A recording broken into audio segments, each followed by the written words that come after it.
7 अगस्त के दिन हम लोग यहाँ पर बातचीत कर रहे हैं।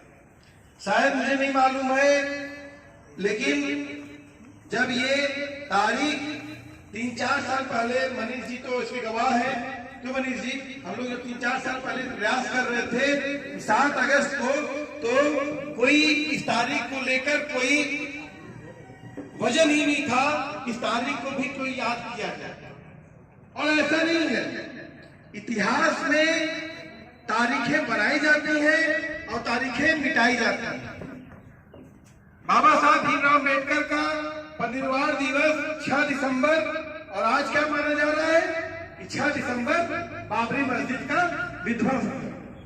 मनीष जी अभी जिस शहर से आ रहे हैं वहां पर अभी राजेंद्र भैया बता रहे थे कि सर सेवा संघ पर वहां पर जिस तरीके से हमला हुआ, तमाम लोग वहां पर गए, सुनीलम जी भी वहां पर इस मीटिंग के बाद जाएंगे। आज क्या खबर है आप देखिए कि खबर यह है कि ज्ञानव्यापी के नीचे मंदिर मिल रहा है कि मस्जिद मिल रहा है। ये सवाल नहीं हो रहा है कि मणिपुर में क्या चल रहा है, ये सवाल नहीं हो रहा है कि 75 साल में इस लोकतंत्र में 75 साल पहले ये कहा गया हमसे कि इस संविधान को बनाना है और इस लोकतंत्र को बनाना है, और 75 साल बाद हम क्या कर रहे हैं, इस संविधान को बचाना है, लोकतंत्र को बचाना है। और इस 75 साल में जो ओबीसी समाज है, जो आज 7 अगस्त को हम लोग मंडल दिवस मना रहे हैं, आप याद करिए कि जो काम साहू जी महाराज ने सबसे पहले इस देश में रिजर्वेशन के जिन्होंने इस देश में अवधारणा लाई, वो साहू जी महाराज थे। उन्होंने रिजर्वेशन दिया। और अभी भैया बात कर रहे थे कि जो इस तरह के बच्चे हैं दलित पिछड़ी वंचित समाज के, उनके पढ़ाने लिखाने के लिए भी साहू जी महाराज ने बड़े कार्य किए।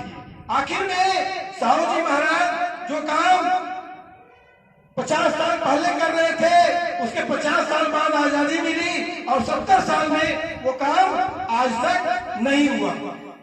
यही वीरेंद्र भाई भी बोल रहे थे, जिस 6 से आते हैं विजेंद्र भाई, राम नरेश यादव ने और कर्पूरी ठाकुर ने बिहार में, उन्होंने यहाँ पर इन्होंने 15% और उन्होंने वहां पर 36% रिजर्वेशन दिया।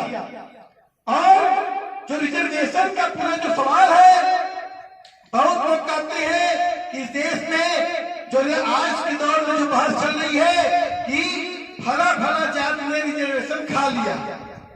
आप जो लोग बात कर रहे हैं कि ओबीसी में, वो खुल के मैं बोलूं कि ओबीसी में लोग कहते हैं यादव प्रमुख रूप से, उसके बाद कुर्मी, उसके बाद कोयली, कि इन्होंने रिजर्वेशन खा लिया।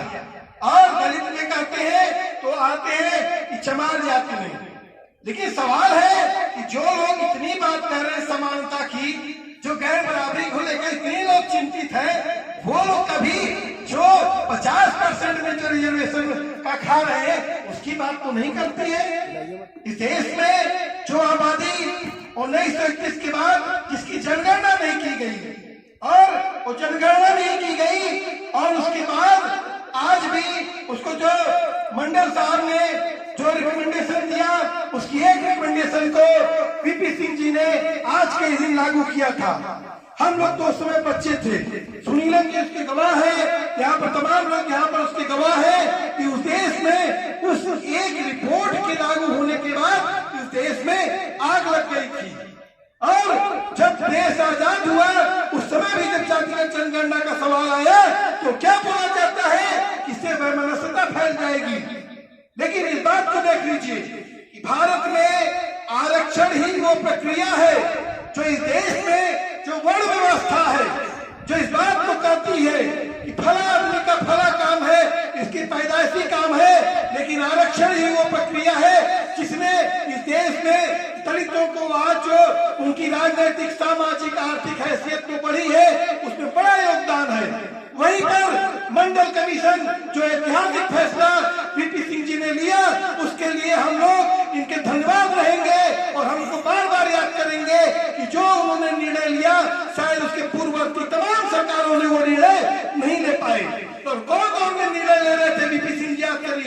अभी यहाँ पर हमसे पूर्व वक्ता एक पहले बोल रहे थे कि मंडल नहीं, हमको कमंडल में भी देखना पड़ेगा, और सही कह रहे थे। वो कमंडल का दौर था और उस समय अटल बिहारी लाल कृष्ण आडवाणी रथ लेकर निकले थे। लालू प्रसाद यादव ने समस्तीपुर में रथ रोका था और वो इसके बाद विश्वनाथ प्रताप सिंह की सरकार उसमें गिर गई थी। हमारे तमाम सामाजिक न्याय के नेता, हम नाम नहीं लेना चाहेंगे, उन लोग भी उसमें पीछे हटे थे।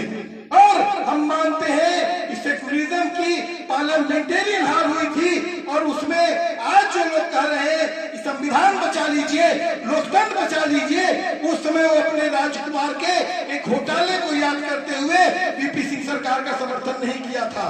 हमको इतिहास के हर उस लेखा जोखा में जाना पड़ेगा, क्योंकि जातिगत जनगणना एक लेखा जोखा है। सिर्फ और सिर्फ जातिगत जनगणना एक गणना नहीं है कि गिनती कर लेने की बात है।